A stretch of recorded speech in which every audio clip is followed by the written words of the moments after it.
ঘড়িতে তখন ঠিক 6:30। চোখটা খুললাম, দেখলাম জানলা দিয়ে হালকা হালকা রোদ এসে আমার বেডরুমের বিছানার উপর পড়ছে। যদিও জানালা দরজা সমস্ত কিছু বন্ধ করে ঘুমোই, তবুও যেহেতু কাঁচের জানালা, তাই হালকা হালকা রোদ ওই কাঁচের ভেতর দিয়ে ভিতরে এসে পড়ছিল। দেখে মনটা খুব ভালো লাগলো। ঘুম থেকে উঠে গেলাম। যেহেতু সকাল সকাল রান্না করি, তার জন্য সমস্ত কাজকর্ম সকালে কমপ্লিট করে নিতে হয়। রীতিমতো বিছানা টিছানা গুছিয়ে নিলাম আর চলে গেলাম ফ্রেশ হয়ে রান্নাঘরে। 1 কাপ চা খেয়ে নিলাম আর তারপর রান্নার কাজে লেগে পড়লাম।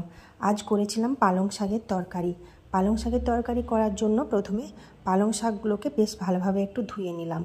এই পালং শাকগুলো কিনেছি হয়ে গেল 4-5 দিন, কিন্তু এতটাই টাটকা, এখনও একদম মনে হচ্ছে যেন এই মাত্র জমি থেকে তুলে আনা হলো। আর এত বেশি মিষ্টি ছিল না পালং শাকগুলো, কি আর বলবো।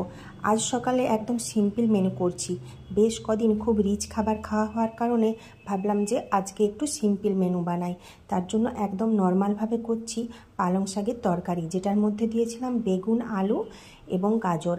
শিম থাকলে শিম দিতাম, যেহেতু শিম ছিল না তাই দিতে পারিনি। এইদিকে পালং শাকের তরকারিটা আমি বসিয়ে দিয়েছি। পালং শাকের তরকারি করার জন্য কড়াইয়ের মধ্যে অল্প পরিমাণে একটু সরষের তেল দিয়েছি, তার মধ্যে দিয়েছি 1 চামচ পরিমাণ 5 ফোড়ন। আর এই 5 ফোড়নের মধ্যে দিয়ে দিয়েছি 2 চামচ পরিমাণ পেঁয়াজ কুচি। পেঁয়াজ কুচিটা দেওয়ার পর একটু হালকা করে পেঁয়াজটা ভেজে নিয়ে দিয়ে দিলাম আগে থেকে কেটে রাখা সমস্ত সবজিগুলো। তারপর দিয়ে দিয়েছি লবণ আর হলুদ আর অল্প একটু চিনি। আর কোনো কিছু মশলা এখানে ইউজ করব না, একদম নর্মালভাবে সাদা সাপটা একটা তরকারি আজকে বানাচ্ছি। তারপর ভাবলাম একটু ডালও করি, শুধুমাত্র তো তরকারি দিয়ে ভাত খাওয়া যাবে না, তার জন্য মুগ আর মসুর মিশিয়ে একটু ডাল করছি। প্রথমে কলাইগুলোকে বেশ ভালোভাবে একটু ধুয়ে নিচ্ছি। প্রচুর পরিমাণে না পাউডার থাকে, এর জন্য একটু ভালোভাবে ধুয়ে নিতে হয়। তো যাই হোক, কলাইগুলো ধুয়ে নিয়ে এখন প্রেসারের মধ্যে সেদ্ধ করে নিচ্ছি। আসলে মুগ ডালটা না কড়াইতে একদমই সিদ্ধ হতে চায় না, হলেও অনেক লেট হয়। আর আমার যেহেতু সকালে রান্না আর আমার হাজব্যান্ড 9:30টার সময় ভাত খায়, তার জন্য আমাকে একটু তাড়াতাড়ি রান্নাটা করতে হয়। সেজন্য প্রেসারে সেদ্ধ করে নিলাম।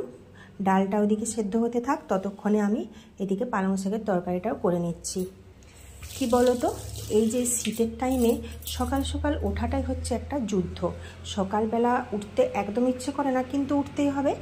আগে তো গরমকালের সময় সকালবেলা হাঁটতে যাচ্ছিলাম, একদম ভোর 5টার সময় উঠে যাচ্ছিলাম, কিন্তু এই শীতের সময়ে 6:30টাও মনে হয় যেন অনেক ভোর, মনে হয় যে এখনও যেন রাত আছে, চোখ তো খুলতেই ইচ্ছে করে না।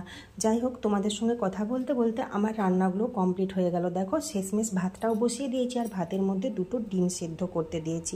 আর আজকের ওয়েদারটা দেখো একদম ঝলমলে। এখন প্রত্যেক